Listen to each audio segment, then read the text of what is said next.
Hello and welcome to Electoral Dysfunction with me, Beth Rigby. Me, Ruth Davidson. And me, Harriet Harman. We are all so far away from each other. Where are you two today? I'm in the countryside in Suffolk. It's half term. Very nice. I'm in Scotland. We've just finished our half-term holidays, so Finn is back at school. And I am in Samoa, of all places, with the Prime Minister. At one point on this flight that never ended, I checked my phone and it said you're now 7,200 miles away from home. I was somewhere around Hawaii. I think that I am now competing with John, who was listening to us from the top of Kilimanjaro. So I see you, John, and I raise you. I am telling you this in order to say to you that if you love us as much as John does, do remember to tell your friends about the pod, leave us a review if you like what you hear, and of course keep sending your pictures. And you never know, I might get a listener or two in Samoa now. You don't know, do you? Now, on the podcast today, we are looking ahead to the US election, which is just days away now. We'll ask why Donald Trump is coming for Labour and should we care? And in an electoral dysfunction first, we have an interview. Earlier in the week, I spoke to Starmer's former strategy director about whether Labour's election campaign tactics could help Kamala Harris get to the White House. We said we'd bring the US politics. We are bringing it to you.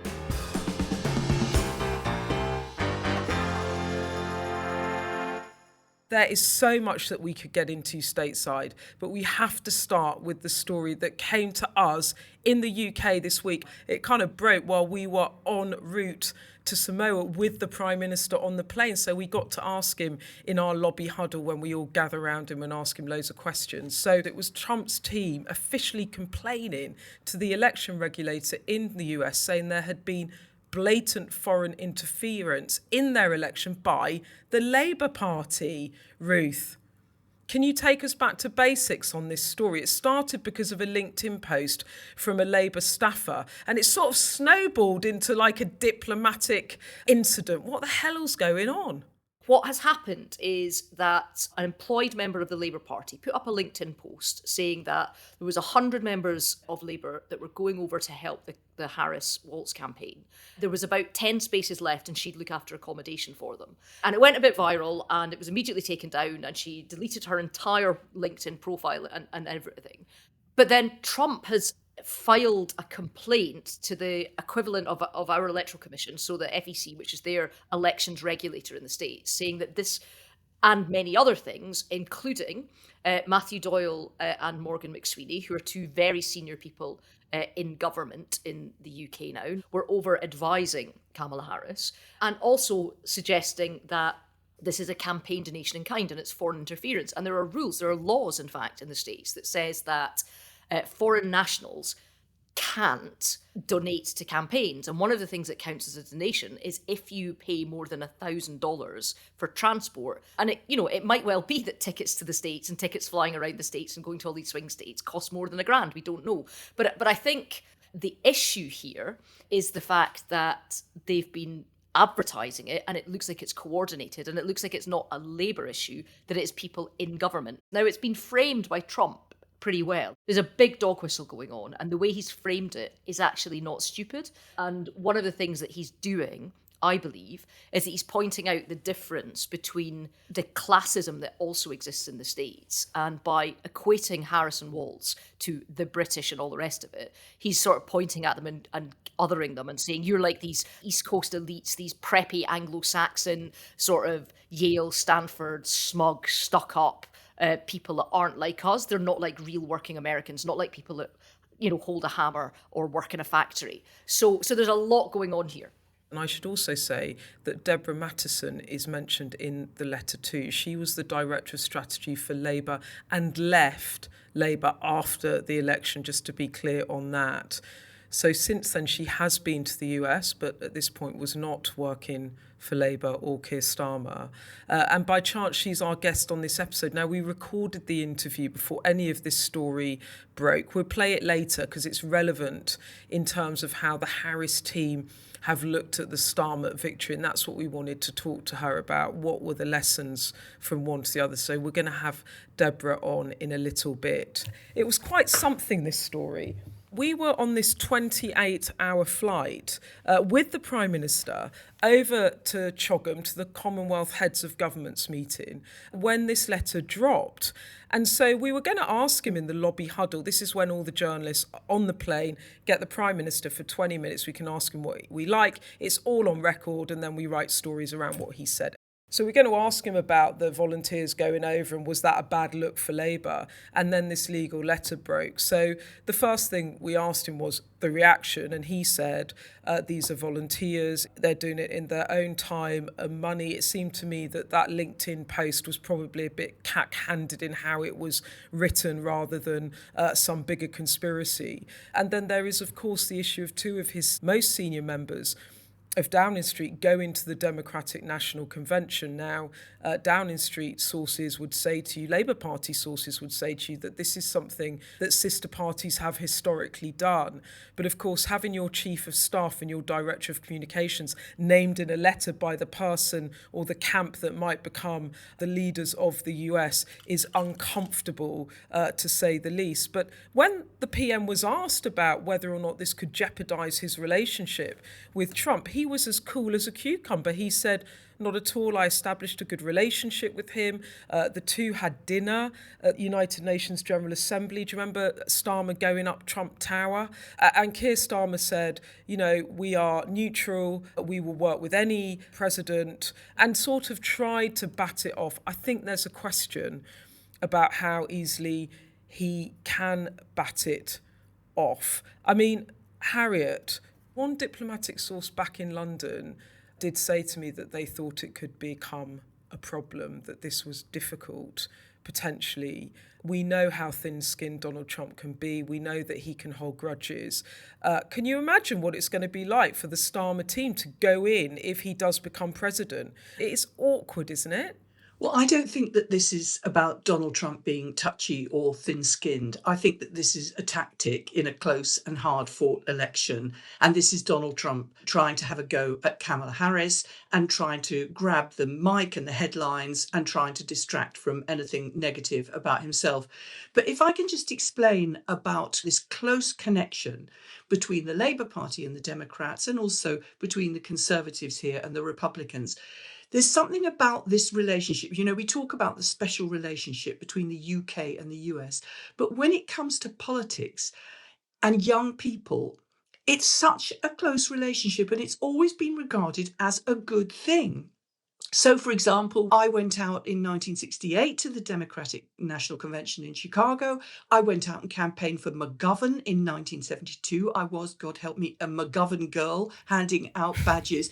And the Tories, I know, don't even think about it. The Tories do it the same. And it's a good thing that people develop relationships, people get ideas from each other. And I would hate to see it ended. If Liz Truss wants to go over there, if Farage wants to go over there, if Boris Johnson wants to go over there, it's part of the backwards and forwards across the Atlantic, which is really important. I mean, you could go into a big analysis about, well, it's one thing doing it in opposition, but when you're in government, the Labour Party is the party of government. So therefore, there are different sensitivities, and it shouldn't be a Labour Party organiser that's anchoring this. You could get into a lot of self-criticism, but I think the really big thing is this has gone on for ages. Trump has now attacked Labour for doing this, and I think that's ominous because he's prepared to do anything. Explain that. Why is it ominous, Harriet, and what's the potential knock-on for the UK government? Well, it's ominous because he is attacking Keir Starmer's Labour Party. Keir Starmer is going to continue to be the Prime Minister, and Donald Trump hopes to be the President. So actually, instead of looking at it from the perspective of what is Keir Starmer's Labour Party doing to undermine the relationship with potentially future Trump, we should be worrying about why President Trump thinks it's fine to absolutely smash good relations between him as a future president and the UK. The only thing I can hope is that, he does bounce from issue to issue, Trump, and this tells us what it's going to be like if he does become president. And it's perfectly possible that he can be criticising Keir Starmer one day and having good relations with the UK another. Do you think Starmer should be worried about it or angry about it? Because he was neither. He seemed to be neither on the plane.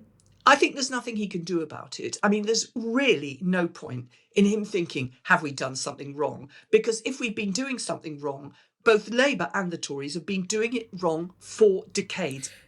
There is a case, though, isn't there, Ruth, about kind of, if you're a senior Labour figure who's worked in the party and you have gone to Democratic National Conventions year after year after year, that when you're in government in a very, very tight election race and either candidate could win, is it provocative if you are part of the UK government to then go over and attend the Democratic National Convention, or do you think it's a storm in a teacup?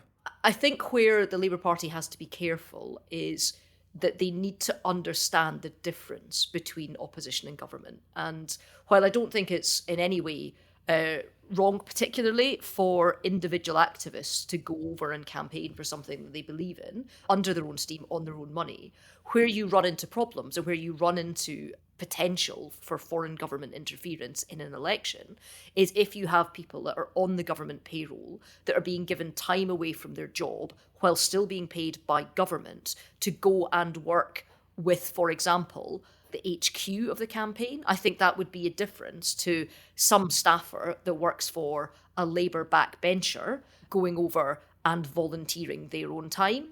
You know, if you ask people around Number 10 and in the Labour Party about kind of Morgan McSweeney, the Chief of Staff, and Matthew Doyle, the Director of Communications, go into the Democratic National Convention, people are at pains to stress that they didn't meet any of the Kamala Harris team in an official capacity. They were there to attend. Yeah, they didn't start working for the campaign. They weren't on loan being paid by the UK government. I completely accept that. Completely accept that. President Clinton came over when he was president and addressed the Labour Party conference. And in the 2015 election, we had David Axelrod come to be part of our campaign team to help us, unsuccessfully as it turned out, to win the 2015 election. But what you're talking about is you're picking over, quite understandably, the different status of the relationships, the different relationship between somebody who's employed by the party or somebody who's a volunteer, the difference between somebody who's a contractor or a volunteer. But actually, the bigger overall reality is that this has been absolutely par for the course. And because Trump is a no-hold-bars campaigner, he's prepared to jeopardise the relationship, which is such an important relationship between America and the UK, in order to attack Kamala Harris. And I think that is ominous for what he'll be like as a future president. But for me, there is an issue where this just, the LinkedIn part of it, which Beth described as cat-handed, that describes to me a certain amateurishness within Labour, where there's not been a transition in their head from opposition to government yet. Like, you guys have been in power for 3 months, and so far we've had Downing Street passes given to Labour Party donors because people thought that wouldn't be a problem, with tens of thousands of freebies attached to it. We've had multiple appointments to departments for people that have been brought in to be given jobs paid for by government who happen to be donors to either the minister that ran those departments or to the Labour Party in general, and nobody thought that that might be an issue or cause a problem or ask questions. You've had the conference cat-handed advertisement for one of the dinners where if you pay X amount, you get access to a minister and a cash for access. You had a separate incident where the business minister was being tarted around town for 30 grand a pop to sit next to him at a business breakfast. Now, Jonathan Reynolds knew nothing about this, but somebody in Labour, an official that was paid for by Labour, was doing that, not realising that you can't do that. And a business minister is supposed to meet businesses for free. And then you've got a paid Labour Party staffer going onto LinkedIn, an international profile, saying, we're sending 100 people out there, we're going to sort out all your accommodation. Of course it's going to get the Republicans' backs up. And the idea that you can't see that points to, one, a kind of moat in your own eye about the fact that you will be judged by the same standards, and two, just an amateurist of the operation, which surprises me because your campaign was so professional and so disciplined and so effective, and I don't get why these mistakes are happening time after time after time. Like, who's got a grip here? I do need to say this, that a spokesperson for Labour said that where any Labour activists are taking part in campaigning abroad, they do so at their own expense in accordance with the laws and rules. The party also said they are not organising or funding anyone to go to the States, and accommodation is being provided for by volunteers.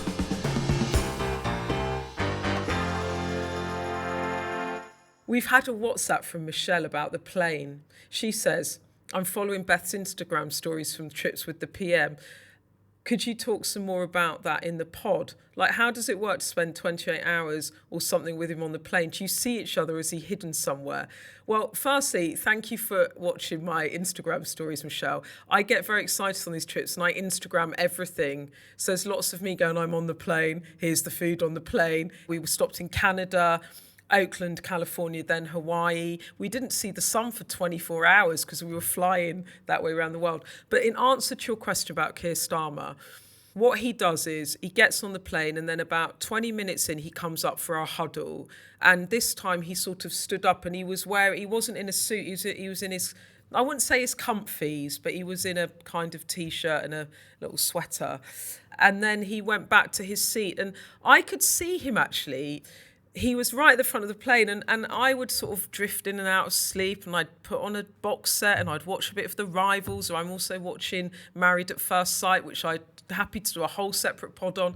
And I would look up occasionally and the light was always above his head and I just could see he's just sitting up, probably the whole flight working, I'd imagine. I did ask him in the huddle if he'd downloaded any box sets and he just looked at me like I was an alien and said, no, Beth, I have not. And I felt slightly ridiculous. And then the other thing that happened was there was an Arsenal match. So he came up to do the huddle in the middle of the second half. I could not believe it. I was like, what are you doing here? You're meant to be watching it. He was watching it at the front of the plane. So he did watch a bit of football.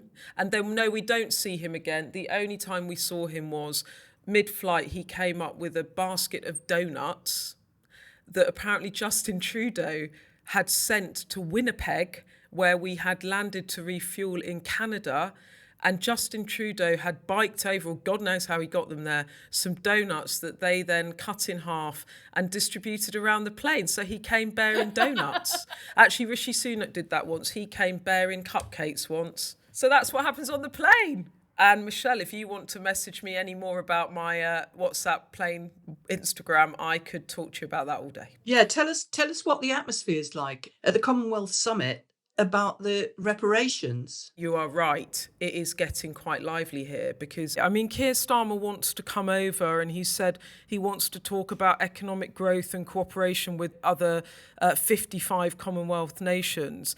But the issue about historic reparations over the transatlantic slave trade is on the agenda here, whether he wants it or not. And coming over here, I have to say, this is what he said on the plane over when he was asked about this. The Prime Minister said, on the question of which way we're facing, I should think we should be facing forward. I've talked to a lot of Commonwealth colleagues.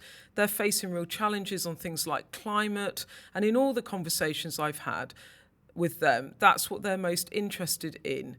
It's a very long answer. I'm not going to read it all to you, but basically it's like, it's not on the agenda. I don't want to talk about it. We're not looking backwards. We are looking forwards.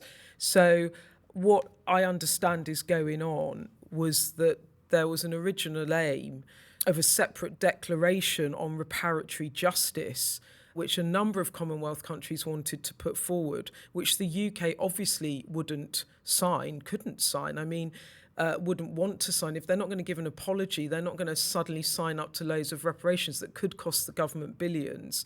And there was potentially a vote there, if that had happened and gone ahead, in which it would have clearly split the Commonwealth at the very moment that the Prime Minister here and King Charles is here saying that they want the Commonwealth to be united. I think what's going to happen now is that within the final communique, and a communique is basically like a press release really about what they have agreed and what they will then work on together. And there's often a right load of argy-bargy about what gets put into these things and what doesn't. Anyway, when it comes to this, it looks like there's going to be something in the communique along the lines of further research into this issue, meaningful conversation, noting calls for reparatory justice regarding transatlantic slavery, and heads of government would be expected to take an active role in bringing about inclusive conversations to address those concerns. The Prime Minister of the Bahamas has done an interview with Politico at the opening of this summit saying he wants a frank talk with the Prime Minister, with Starmer, about reparatory justice. So, what do we think about that, Harriet? I think this is very important. It's about the relationship between the UK and other Commonwealth countries. And I think that Keir Starmer needs to lean into a sense of cultural respect and equality, not do the vibe of we run the Commonwealth and you're subjects of the Commonwealth. I'm not saying he does do this, and we're going to tell you what you can or can't talk about. So I think that the message that's sent by what he says is really important. And also, I think that reparatory justice is not about the past. I mean, of course, it's about what happened in the past, but it's about relationships in the future and what those relationships are based on. And therefore, I think to say that's all in the past, let's look to the future, feels like a misunderstanding of what they're actually saying. That they're saying this is a present issue. A lot of the things that happened with slavery are present to this day. And therefore, to say that we just need to put it in a box and draw a line under it, I think just is not going to work. And therefore, he needs to be in this conversation rather than be ruling out. I think part of the problem hasn't been the nuance that Keir Starmer's tried to put on it. I think it was the slapdown from the UK government. The kind of official statement said reparations are not on the agenda for the Commonwealth Heads of Government meeting. The government's position has not changed. We do not pay reparations. Full stop, end of. I agree with Harriet, is that it's a really bad look for us to hold a Commonwealth meeting where everybody goes and we say, you know, this is a really important forum in the world. We can do such great work and we really want to listen to you. But we, as your ex-colonial master, are telling you what you can and can't speak about, because that is a horrible look. I think the position on reparations itself is a really difficult one. I don't imagine any government in the UK is going to agree to that, particularly not when you're looking at the kind of numbers we're talking about here. So the University of the West Indies did a big report saying that 14 Caribbean islands deserved £18 trillion of reparations from the UK alone because of the slave trade.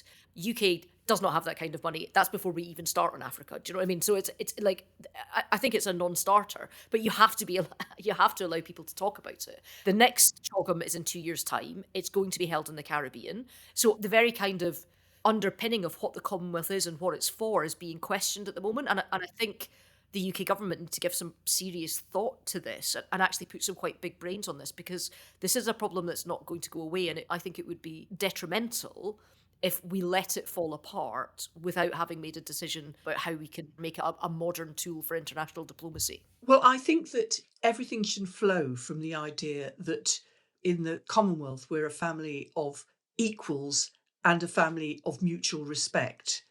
And that's the basis from which you should proceed. And I think that it's good for Keir Starmer and this new government to rethink it and not just say, well, this has always been the case. This is always how we've done it. I think there is a good opportunity with a new Prime Minister and a new Secretary General of the Commonwealth to rethink those relations. And as Ruth says, to really value it. You know, we've already cut ourselves off from the EU, for heaven's sake. We look as though Trump is kind of cutting us off from America. I mean, we need to be building dynamic, strong, respectful, mutual relations. And the Commonwealth is part of that. I mean, there have been apologies in the past of different sorts. And I don't think that if those who have in past centuries and still to a degree to this day suffer, if it matters to them and it helps them, then I think it should be considered. Look, I think this story is going to run and run, particularly over the coming weekend, because it will be what we're talking about here in Samoa. But we have got to take a break. But we will be back with my interview with Deborah Mattinson. She's Starmer's former Director of Strategy and helped mastermind the plan that won Labour the election in July. She worked for him from, I think it was sometime in 2021 until the general election. Then she left Downing Street. She also, having left Downing Street, visited Washington in the summer to share her strategy with a Democratic think tank. She and I spoke on Tuesday morning this week. That was before we had the news about Trump's complaint against Labour. That's coming up after the break.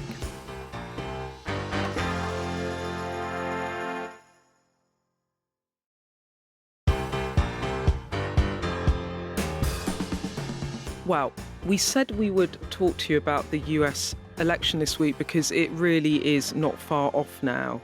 And I have the great pleasure to have with me a top political strategist and pollster who worked on the Keir Starmer campaign, joined him in 2021, helped lead him to that stunning landslide, and also worked with Gordon Brown, Tony Blair, Neil Kinnock. This is a woman that knows a lot about a lot. It's Deborah Mattinson. There is so much that we can talk about, but look, let's start back at basics here. This is quite a big question, but in a nutshell, how did you manage to win the campaign for Starmer in terms of targeting voters that he needed? I started working for Keir in 21. At the point where I started working, we were 12 points behind in the polls. In fact, when I joined the team, a lot of my friends said, "What are you doing? Why, are you some kind of masochist? Why are you doing this?" What I found was that a lot of the team talked very grandly about the electoral coalition that we have to win to win. What that meant was they were sort of trying to be all things to all people, and they weren't really focused on the people that they had to win. In fact, what I also found was a lot of politicians tended to nestle down in their comfort zone, which was people who were a bit like them and like the people that they hung out with at weekends and the people that they met at work, and not really focus on the people whose views were different, who they had to persuade. And the first thing that I did was to commission a big piece of work to segment the voting electorate into different groups to really understand what the people that we had to win looked like, who they were, the people that we actually had to persuade to come over to us in order to get over the line. And we identified, if you like, our core target. We called them our hero voters. They were people who had often voted Labour in the past, but had felt that actually that the Labour Party had abandoned them rather than that they had abandoned Labour. They were working class. They tended to live in towns rather than cities. They tended to have voted Leave. And these were the people that we had to look at and have in our eye and respect and think about all the time as we crafted our policy offer. And that was the learning, I think, that I tried to take in to the US when I first started working with them. So how did you end up going over there? And was there a kind of fascination with how on earth did they pull this off in the UK? Can we replicate it? Yeah, and I mean, make no mistake, it was a massive feat. We won a huge majority, actually on a relatively slender vote share. And that was really about that very precise targeting and discipline that we had around the campaign. So there's a brilliant democratic think tank called the Progressive Policy Institute. And somebody I knew from there got in touch with me after the campaign and said that they would really like me to go over and sort of share lessons learned with some of their colleagues in the Democrats. So what we did was, and they funded this, we did some focus groups and polling to understand who their hero voters were. Okay. And that was what I did. And that was what I took over there and shared with, with other democratic organisations, with pollsters, with strategists on their side. And did you go in to see the Harris team? We didn't, but we talked to people that are working with them. What we found from our polling, and it's very clear, the hero voters that she needs to win care about two things. They care about the cost of living, they care about the economy as it impacts them, and they care about immigration. Trump is ahead on both of those. So it was really interesting, Deborah, because in the summer when obviously Biden was tanking in the polls and there were serious concerns, there was this whole thing about joy. It's like joy. There was hope and there was a bounce and they're not going back and all these things. And Kamala Harris had a bit of a bounce in the polls. Since then, it has narrowed. What's going on? Is she... Because you had 3 years, you identified your hero voters and then had 3 years to target them. They don't have the luxury of time, but that does mean there is an opportunity then to make a quick shift. And actually she did. I mean, she had a great start. She looked great, she's bright, she's likeable, she's young, or relatively young anyway. And, her own middle-class background tells a brilliant story as well. And this, I think, when we go back to thinking about the joy, those voters are not feeling the joy. And what I heard again and again, and there was a very strong parallel with stories I'd heard in focus groups here, where here people wouldn't describe themselves as middle class, they'd describe themselves as working class. They're struggling financially, they're feeling the pinch, and they feel that their lifestyle is under threat. And that's what needs to be reflected back. And I think that that's what they need to do more of in these final weeks. Yeah, as you were saying, middle class in the US means working class here. Yes, and they feel it's in jeopardy. I mean, there's an aspirational edge to it that I think isn't so much reflected here. One woman said to me, there's no legitimate middle class anymore in America. You know, I'm living from hand to mouth. What I heard again and again was people working multiple jobs just to pay the rent, people feeling that their own children would not ever get the start in life that they had. There is just this sense of, frankly, despair rather than hope. And that's what needs to be addressed. Did you think they got it wrong in the first days about kind of this joyful message when people are kind of, that's not my lived reality? I don't blame them for heralding in a really positive way, this is a shift, we've made this shift, it's very positive. Yeah. I think that was all fine. And what she showed was energy and vibrancy, which had been so lacking from the race. But I think that what she then needed to do, and still can do now in this late stage, is actually speak to those voters about the things that they care about. She has some great policy. She's got a great policy on home ownership. She's got a great policy on lower taxes for working people. She needs to package those up now in those remaining days, and it is literally days. I mean, as we speak, some people already are going to the polls. She needs a really tangible retail offer, like a pledge card or whatever, that she just speaks to again and again and again. She is shifting to this, trying to land these messages on her tax breaks for small businesses, on home ownership, her inflation policies, lower taxes for working people. But is it too little, too late? Is that the worry? I feel she needs to up the ante. You want to get to a point where people can list out what she would do, and at the moment they can't. It's the fact that she is going on Fox News and other media outlets trying to speak to not the base, not her voters, a sign that she knows that in these key swing states, there's 7 of them, aren't there, that she is behind Trump. So she knows that. Is that why she's doing it? Yeah, she's got to find ways of reaching those voters directly. She can do it through social media. She can do it. I mean, obviously in the US, they have paid advertising, which we don't have, and they can target that very carefully. But she also does need to be in those outlets. She needs to put herself sort of into the lion's den. I think that's the only way it's going to work. But then when she does that, she needs this very consistent message again and again and again. Just to explain what the swing states are to our listeners, there is an electoral college in the US where basically 43 of the 50 states are almost certainly geared to return one of the 2 candidates. Each state have a number of electoral college votes. They all add up, and then once you get past the winning line, you're away. And there's 7 states that basically decide. It's not that dissimilar, is it, to swing seats? It's very similar. It's very similar. And what I would say to people is don't bother looking at the national opinion polls. Hillary, for instance, was ahead in the national opinion polls, and we know what happened after that. Do you think she's going to lose? I don't know. I think it's on a knife edge. I think it's honestly too close to call. God.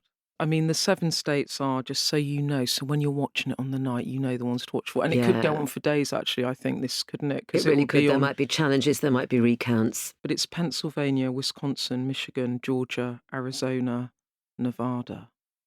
The other thing is the hero voters that she needs to target effectively, middle class in the US, that's working class, as we would identify people here in the UK. They're 2 big concerns, not dissimilar to our election. Immigration, cost of living. She has a continuity issue with the fact that she is Biden's VP. And I noticed in the Fox interview, she's got a delicate act, hasn't she? Because she has to say, I'm a change candidate. Without a doubt, this is a change election. There is no question, just as our election earlier this year was a change election, which is why, we had change as our slogan. 70% of undecided voters think the country is heading in the wrong direction. 70%. So, there is no doubt here. And yes, of course, what she's going to have to do is to talk about the foundations from the Biden period that she can build on and own that. But she has to say, I will be different. And to my mind, the way to do that is to say, I will be different because I'm going to translate those foundations into something that benefits you, middle-class voter. When you are trying to win an election, they always say incumbents lose elections, you don't win them if you're the opposition. How much of her messaging should be around things that actually criticise Trump? For an attack to work, it has to do a number of things. It has to be something people already think, especially when you haven't got any time. So you need to be channeling something that people already believe. And it has to have some cost to the voter. So when I was in the States in September, they were talking a lot about him being weird. Yes. I don't think that works because that being eccentric and weird doesn't cost me anything as a voter. It needs to be something that's going to actually cost me. And then you can transition into your dividing line, and I would be different in this way. So, the best attack would evoke the chaos that he will cause and the cost of that chaos to those voters. And I think that's the place to be. January the 6th, 2021 is still very vivid in people's minds. And people are quite frightened about that happening again. And I think the other thing they have to watch out for is he is seen as strong and capable. Rightly or wrongly, voters think that the economy worked better for them when he was president. And does it help that she identifies herself and talks a lot in her backstory about how she is the product of a middle-class family, a bit like Starmer? I know that he repeated a lot about his father being a toolmaker, and I mean, to the point where for people like me, I had heard it dozens of times, but actually that was But most voters hadn't. Most voters still didn't know it. They didn't know it, and that was about him needing to target hero voters, working class, lives in towns, not cities, lean towards Brexit. And here you have a guy living in London that was a lawyer, who lives in North London. I mean, the whole kind of Boris Johnson liberal elite. How important was that for Starmer, and how important do you think it is for Harris? The reason it matters is because voters look at them and think, can you get my problem? And the answer is yes. And when, Keir would talk about his family background, the fact that at one point his family's telephone was cut off because they couldn't afford to pay the bill, that kind of story it lends a credibility to what you're saying, and it effectively becomes a proof point. So if Harris is saying, I am going to make you better off, middle class America, I'm going to restore middle class America to what it once was, the fact that she is of that group, I think really is a really useful proof point. No voters trust politicians, right? That's the start point. That's what we're working with. I guess the big question is it all too little too late, just because she just hasn't had the time to build the message in the way that you had with Starmer over 3 years? Because people didn't know him. They don't know Kamala Harris, really, because it's all about the president, isn't it? And the VP is always very much in the shadows. I think that's right. I mean, we had 3 years. She had 3 months. She now has less than 3 weeks. That's all the more reason, I think, to have a very tight, consistent message that you keep on repeat. But it is hard. What I would say is that when you look at the reputation of politicians, very often 3 months in is as good as it gets. So you could argue that maybe it's an advantage not to have too long. Yeah. But actually, it is hard. She's not well known. People don't know much about her. She needs to have this sort of really credible, realistic, specific offer, a pledge card that showcases the, in some cases, excellent policy that she's got. And she needs to just have it on repeat. And is there an example from what you're talking about now that Starmer did? Yeah, we'd set out Keir's missions, but what we then did for each mission was a first step to achieve that mission. We launched those 6 steps, and what we found was that by the time we got to, a week or 2 into the campaign, we would say to people out on the street, on the doorstep, in focus groups, wherever we were talking to voters, if Labour got in, what would they do? And most people could name 2 or 3 of those first steps, the things that mattered most to them. What would they be? Cutting waiting lists? So they would, yes, exactly, cutting waiting lists, more teachers, quite tangible examples. Personally, so if I take off your I used to advise Labour hat, are you worried about, you've been out there, you've seen what's at stake, you've been on the ground in the US, you've talked about how divisive it is. Are you worried about this election, it being contested? what a Trump victory might mean, or even a Kamala Harris victory might mean for the losing side? Yeah, personally, I'm worried. Yeah. I'm worried about what that means for centre-left, parties around the world. It's such an unpredictable election, but it's not just unpredictable in terms of we don't know who will win. It's also unpredictable in terms of we don't know what the fallout will be. Is that fair? Is that something that you think about? If Harris were to win very narrowly, then I think there will be a lot of people worried. There'll be a lot of the people we spoke to in our focus groups in the States were worried about that. As I said earlier, the memories of January the 6th in 2021 are very vivid for people. I did some focus groups in Georgia. They had a very kind of worrying few weeks, and people are worried about that being repeated. Were you more hopeful for a Kamala Harris victory in the summer to you are now as we sit here in mid-October? Yeah, I feel that in the last few weeks, Trump seems to have had a bit more momentum. But it's still, it is honestly too close to call. When you look at those polls, they are all within a margin of error. The polling can only be accurate within a few percentage points, and they could all be wrong. Deborah, thank you so much for coming in. It was fascinating to talk to you. Absolute pleasure. Well, ladies, I don't know about you. I found that absolutely fascinating talking to Deborah about the Harris campaign, the read over between hero voters, as she described them in the UK, that Starmer had to win over and what Harris has to do. And I have to say, having talked to her, it feels to me more than it did before that Harris really does have a mountain to climb, particularly in those battleground seats where they are neck and neck, and she's only ahead in 2.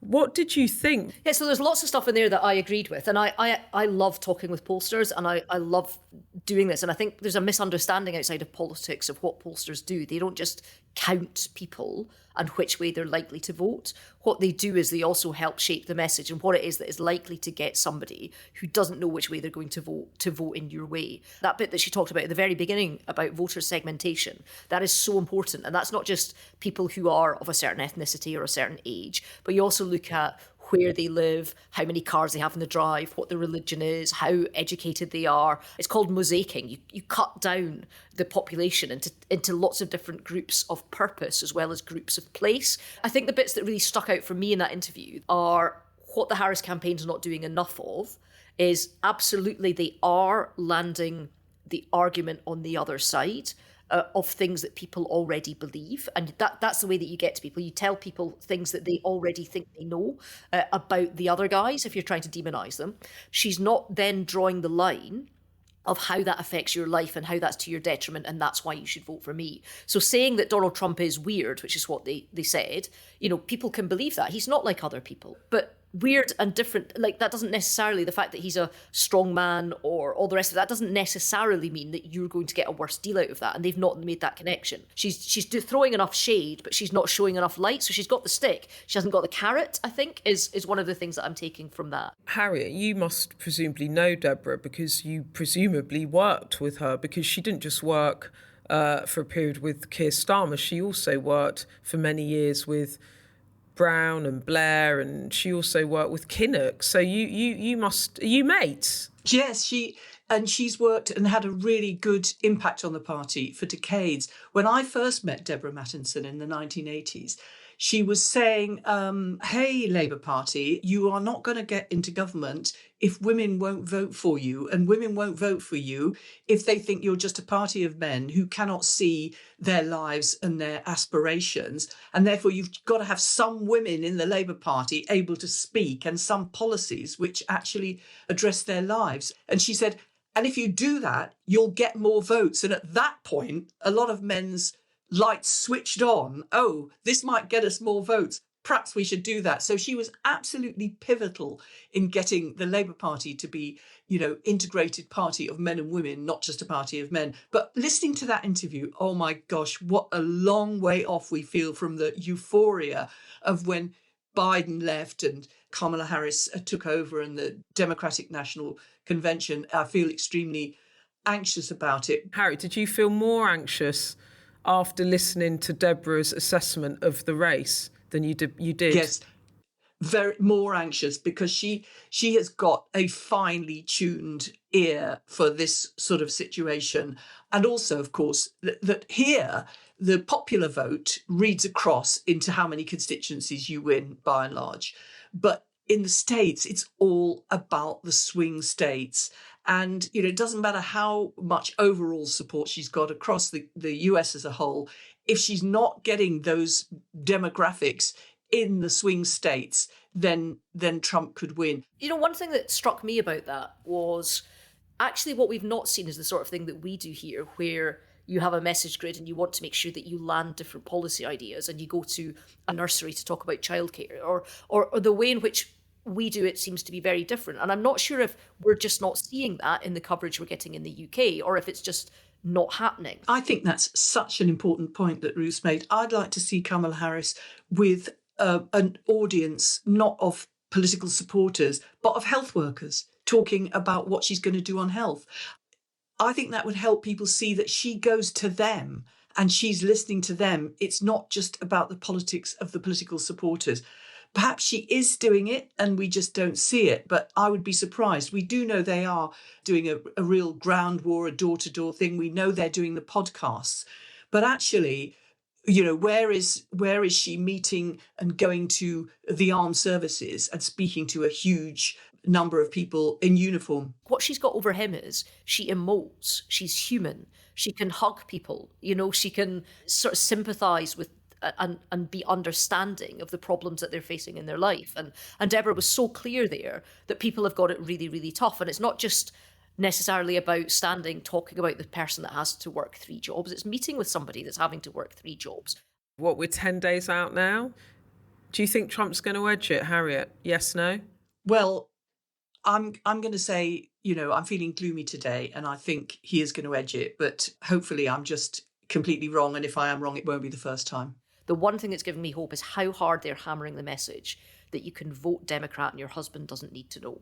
So there is this idea that there are either shy Democrats or ex-Republicans or scared Democrats or ex-Republicans. And if they make it to the polls, that'll be enough to tip the balance. And there's been far too much discussion about that for that to be coincidental. They've obviously polled on this. They obviously know that there's a constituency there. And that's the one thing that gives me a hope that is not being picked up in the mainstream polls, are these shy or scared voters. But let's see, it is on an absolute knife edge now. That is it from us today. But if you want more US content, and I'm telling you, I'm eating up all podcasts to do with US politics at the moment. I cannot get enough of it. I listen to it all the time in between Taylor Swift and Beyonce. That's all I do now, and watch the rivals. I mean, it's actually quite a good life, guys. It's fine. But you can check out the Sky News Daily Podcast. This week, our team in America have been on the ground investigating why Arab Americans are abandoning the Democrats in favour of Trump, and again, could be very crucial to this knife edge election. We are going to be back. You're going to love this because we're back on Thursday with an earlier episode than usual to reflect the first Labour budget in 15 years. Harriet's nodding there, taking in the enormity of what I just said. Well, on the one hand, I think to myself, this is going to be of enormous importance and really set the path to us on the growth that we need. But on the other hand, I think, well, it's only the first budget. We've got many more to come. But anyway, it's a very, very big deal. I've got full confidence in Rachel, who's at the IMF as we speak. They must be super confident about this budget to have both the Prime Minister and the Chancellor out the country for an entire political week and not getting back till after MPs have left on a Thursday night. That is either a scheduling error or it's ballsy. It's very ballsy. I did actually ask someone about this. I was like, is it a really good idea for the Prime Minister to be 9,400 miles away from home or a few days out from a budget? And they said that he thinks the Commonwealth is very important. I imagine Rachel Reeves in Washington for the IMF is pitch rolling to change borrowing rules to borrow a lot more money. So that's Thursday budget special. And then there is more because we are so lucky to be popping up after the new Conservative Party leader is announced next Saturday. So we're going to have another pod. It's a double dose of Lecky D. My ballot paper is sitting on my kitchen counter and I've not opened the envelope yet and I still don't know which way to vote. I still don't But know. honestly, if you miss this Tory leadership election, Ruth, you don't have to worry too much. There'll be another one along soon. Oh, saucer of milk for table 2. Oh, hang on. You've got your ballot paper on the table at home, It came in about Oh, and it's just 5 sitting days there. ago. And you haven't. Came in 5 days ago. Yeah. What? I've not filled it out yet. You've been hand wringing about it for 5 days. You can't decide. Well, one, I honestly, not to concede Harriet's point, but I'm not necessarily sure that the person that wins this one's going to lead us into the next election. I'm not sure either of them are ready for the scrutiny that becoming leader of the opposition brings them under and will survive that scrutiny. And I keep slightly thinking one won't be as bad as the other, and then they do something silly like say, I'm going to put Jacob Rees-Mogg as the chairman of the party. And I'm like, oh, God, now what are we doing? So I'm really struggling. I've never, ever doubted the way I'm going to vote in an election before, and I have no idea what to do. None. Oh my God! Why don't you phone James and see what he's going to do? James Cleverly, because you backed him. You could. Firstly, Beth, I've never let a man decide my decisions in my life. I know, before, but you know what I meant. I didn't mean that you were going to let a man pick your bloody vote. No. Honestly, I'm not taking instruction from meant. anyone. Get yourself. Go and wash your mouth out with soap and water. Is what I'm going to say. Oh God! What I meant was, which you damn well know, why don't you canvass some of the people on your wing of the party or who you support and are your kind of team and see which way they're going to go? Yeah. Are you going to spoil your ballot? I've never done it before in any election ever, and I don't know. This is a Ruth Davidson cliffhanger. It's horrible. We're going to find out next week. If that's not a reason to listen to Lecky D if we've been rebranded on a Saturday, I don't know what is. Send us your questions. You can WhatsApp us on the burner phone on 07934 200 444 or email us at electoraldysfunction@sky.uk. I'm off for a pina colada. Actually, it says in my script, I'm off to prep my interview with the Prime Minister. Goodbye. Goodbye. We'll see you twice next week. Bye. Bye. Bye.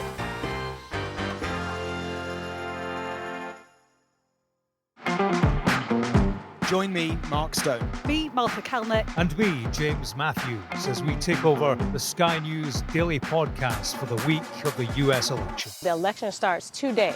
We'll take you with us as we head out across the states, hearing from voters about the issues that will decide who becomes the next president. Life was better under Trump. It's a woman's right to choose. See, the swamp don't want him in there. On November 5th, we'll have a new president, and her name will be Kamala Harris. And share our stories from the final days on the campaign trail. Mr. Trump, over here. We're from Sky News from the UK. I thought I was going to see a punch-up. Easy, people all on the same side. Exactly. Every day at 5 p.m. So join us wherever you get your podcasts.